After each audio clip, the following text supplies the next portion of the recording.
In the studio with me today, I have a lovely couple. We have Deacon Jon Eckrich with his wife, Lori. Welcome, you guys. Thank you. Thank you. Yeah, I'm really glad you came in. We're going to find out how Deacon Jon, do you prefer Deacon Jon or Deacon Eckrich? John's. Okay. We're going to find out how you got your call to become a deacon and what that was like in your life as a couple and how it's kind of played out because you were recently ordained. So I want to see how this has played out so far. So thanks for being here. Okay. If we can, let's start with a little background about you guys and your family, please. We've been married, I have to do the math, 34, thank you, Okay. years, and have 3 grown girls, Oh, okay. 2 of whom live in Sioux Falls, and 1 in North Carolina. Oh, wow. Okay. And 1 grandchild and 1 on the way. Oh, good. And where did you two grow up? In South Dakota? Yes. Oh, yes. Okay. I grew up in Aberdeen. Okay. And I grew up halfway in between Vermilion and Beersford. I'm a farm kid. Oh, okay. Very nice. And you grew up in Aberdeen, in Aberdeen, town. yep. Went through Catholic the whole school? Catholic schools. Yes, Very Catholic good. school system. Yes. Very good. I know that. And what was you clearly weren't thinking, hey, I'm going to be a deacon when I grow up. No, didn't even know What's- what one was. I had no idea what that even meant. You know, that's a good point because Deacon Jon and I were just talking before we came on about what years we kind of grew up in. And in the 70s and 80s, I don't think there were a lot of deacons around at the time. Is that right?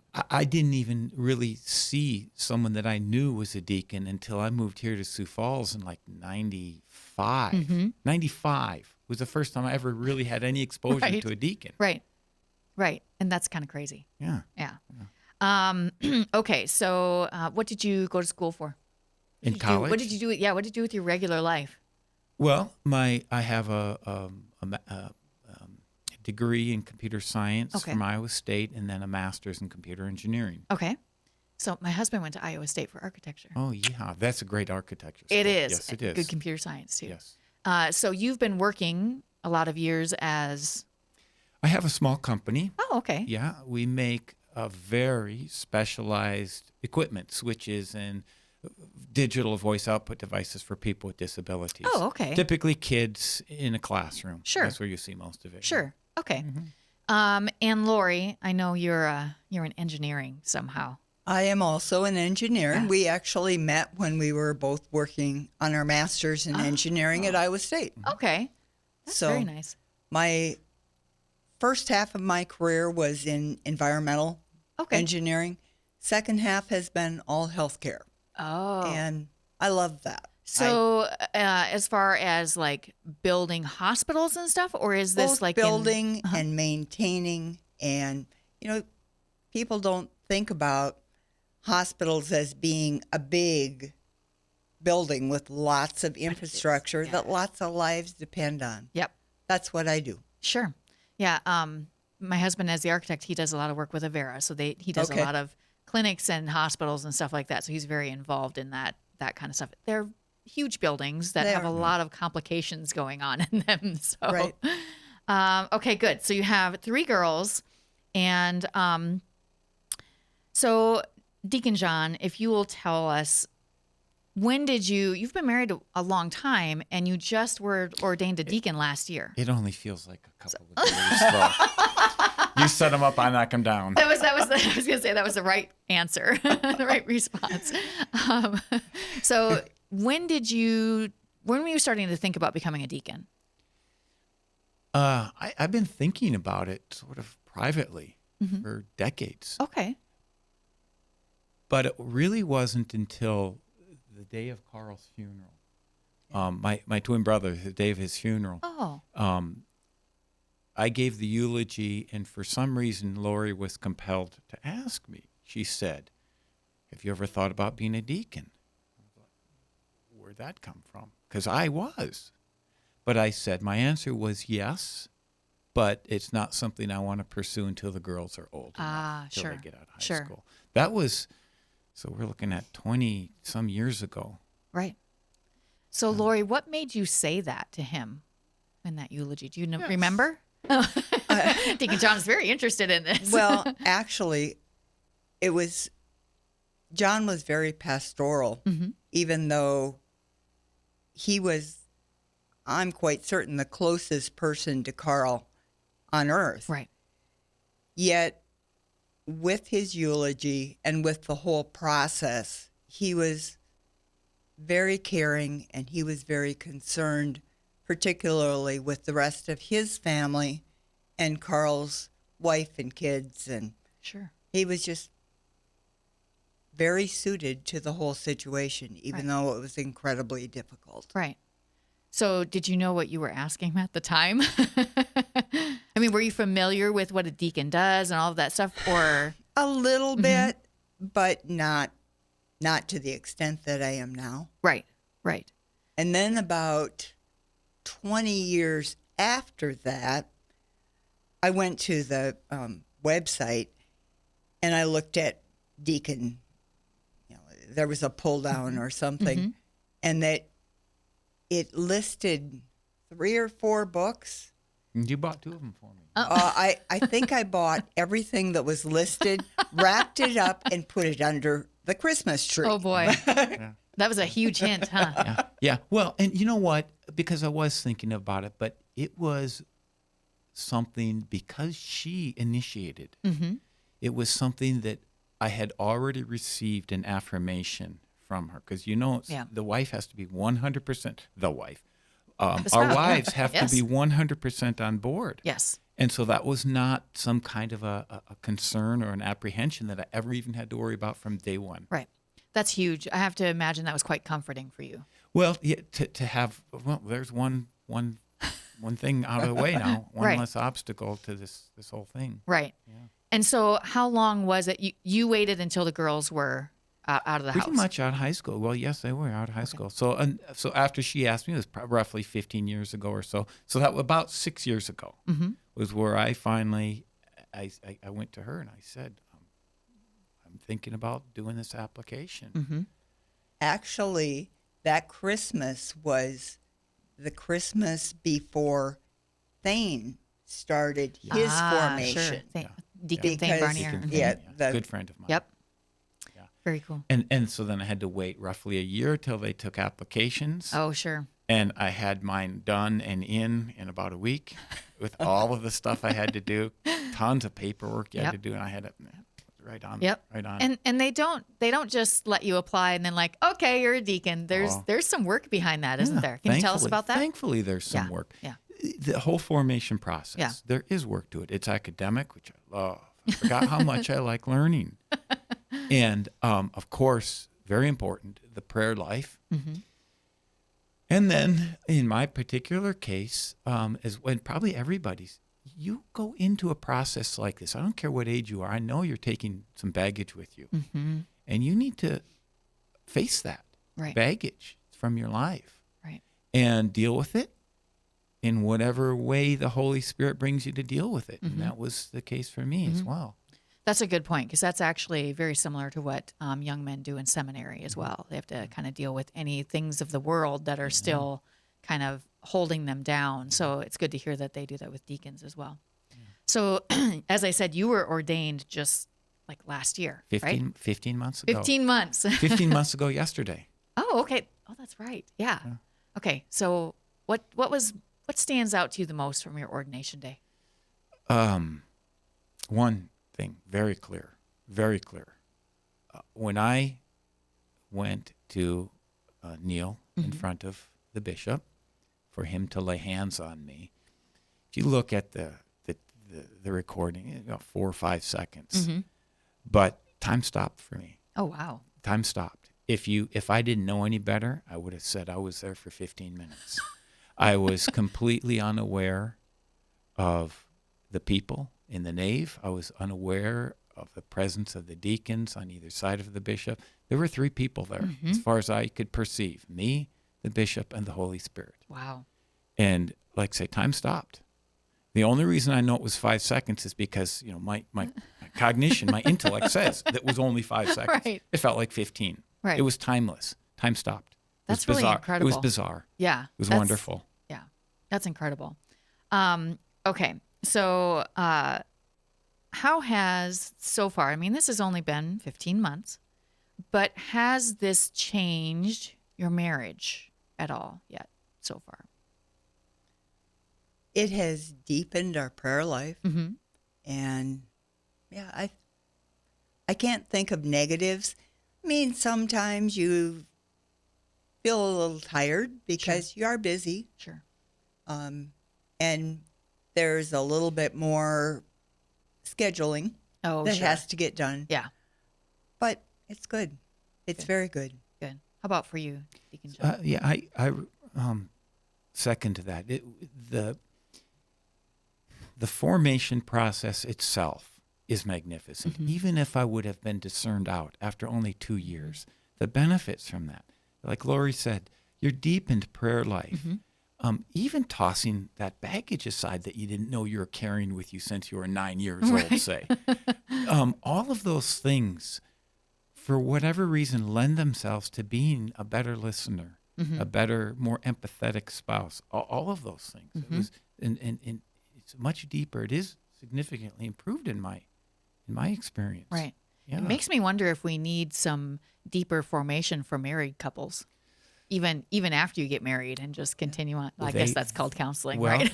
But in some places they are doing that. Sure. There's the marriage prep, and then it continues after your Oh, marriage. I didn't know Some that. places that Oh, that would be understand doing fantastic. that, yeah. And I bet you can actually get things like that from the Lord Center. I know they do a lot of kind of human formation type things, which is really great. Yeah. So Yeah. if you just joined us, we're talking to Deacon Jon and Lori Eckrich about their lives as deacon and deacon's wife. And they are both at, Deacon Jon is assigned to St. Michael Parish, and so they are members at St. Michael Parish. Okay, so Deacon Jon, what kind of things do you do as a deacon? We know you're assigned to a parish, but what kind of things do you do? It's a little unusual for me in that most deacons are already retired from their secular Right. jobs. I got a few years to go. Okay. And so they haven't put me to work as much as they'd probably like. But, deacon comes from the Greek diakonos, which means service, Right. or to serve. And that is what a lot of deacons do. That's very, very important. So a lot of what a deacon does is not seen by a lot of Right. people. And I happen to favor St. Francis House. I really like it there. Oh, So I sure. spend some time there. I'm learning. I'm part of the School of Missionary Discipleship class. yes. So learning how to be a spiritual director. Very good. In fact, one of my older brothers I was talking to on the phone last night wants me to be his spiritual director. It's like, how's that work? I'm not sure about You're that. my older brother, so we have to. Anyway, but those things, and then of course all the liturgical things. Sure. I love preaching. That's the place where I feel most comfortable. Okay. And I've done some writing, Okay. a little bit. Yeah, I think we've had you I did some. do I something did for the Bishop's article. Bulletin, if I remember right. It was- Yeah. It's fun. Yeah. I love it. It's so much fun. Yeah. Is it different? You have celebrated Mass with Bishop once or twice, correct? Yeah. Yes. How is that Station different Mass. from when you're at St. Michael? It's different in the sense that all priests do something a little different. Oh, sure. And you have to learn all their little nuances. Yep. And but with the bishop, there are things that are different. Of course, after you read the gospel, you do not the Right. person reading it. The deacon does not venerate the gospel. He Right. takes it over to the bishop. Things like that. A lot of liturgical little things like that. When the deacon asks the bishop for a blessing, the bishop remains seated. You have to Oh, remember that's right. that. Yeah. Sometimes there's incense. You have to wait for this. So being a deacon in a liturgical process like the Mass, you have to watch your cues. I know that sounds kind of mechanical, but you do. We live and die practically. I exaggerate a little bit, but off of the cues. So you're constantly watching the cues. Right. So when you're doing that stational Mass with the bishop, the cues are a little different. Yep. And you have to get some things straightened out. And I just did it this Saturday. And we had one little liturgical bauble. And by the grace of God, I will one day do a stational Mass with no liturgical baubles. Oh, I doubt it, because we can't even record it without any liturgical baubles. Yeah. But Actually, that one was rather wonderful bad. because he's so pastoral and he's so kind. And Yeah, we he talk is. in the sacristy afterwards and beforehand. And he really has a way of making you feel comfortable And when he's speaking to you Yes. face to face, you feel like you're the only one in the room. Yep. Very true. He's very attentive, which is nice. Very attentive. That particular, sometimes TV Mass can be a little bit of a challenge, and we did have, just in case, I'm sure some people saw it, we had some technical difficulties with our equipment in the back. So sometimes sometimes the deacon and the bishop can do everything perfectly right, and the computer just doesn't cooperate. So Sure. Hey, if it's not on me, I'm okay. nope, it's not on you. You are all good. What's the most memorable thing you've done so far as a deacon? I do this business trip every year in Florida. I've been doing it for 25 years in Orlando. I discovered several years ago a basilica only less than a mile from my hotel. It is the shrine of the National Basilica of Mary, Queen of the Universe. Okay. Okay, that's a long name. Yeah. So I used to go there for daily mass, when I get a chance, which was every year.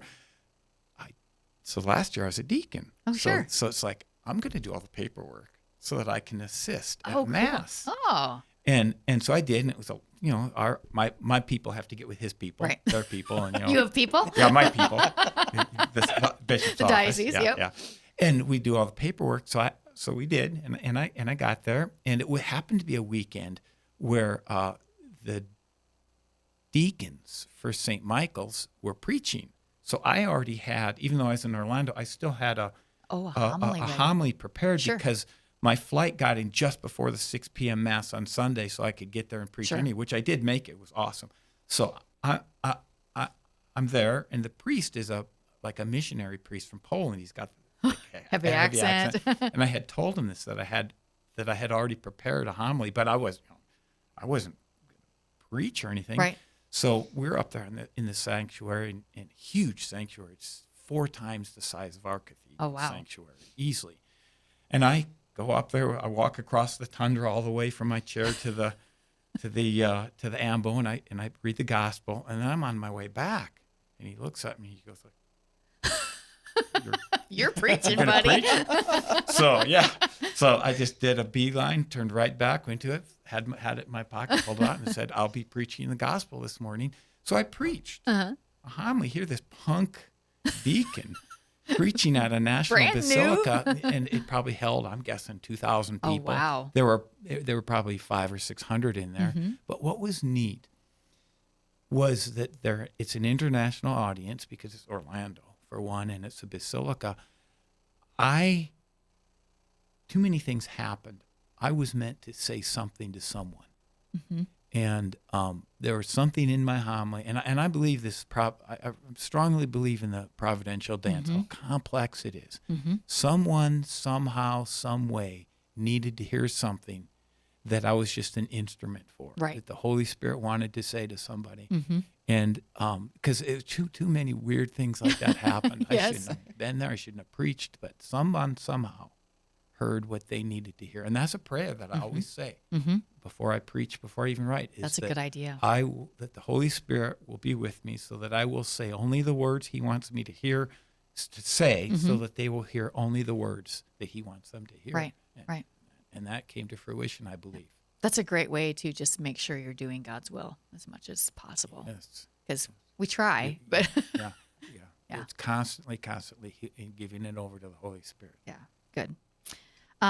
So, Lori, are there some ways that you and your family share your faith with others that you've kind of done maybe all through the years, or maybe are new even? Well, I think you just have to be open and listen to the person. For example, I had a coworker who was fairly concerned about some things that were happening last week, and she called me fairly early in the morning, but I was going to another location and was there very early.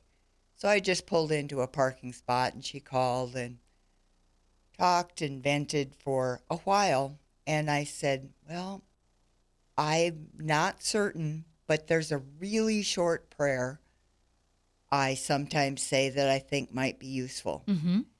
Just come, Holy Spirit.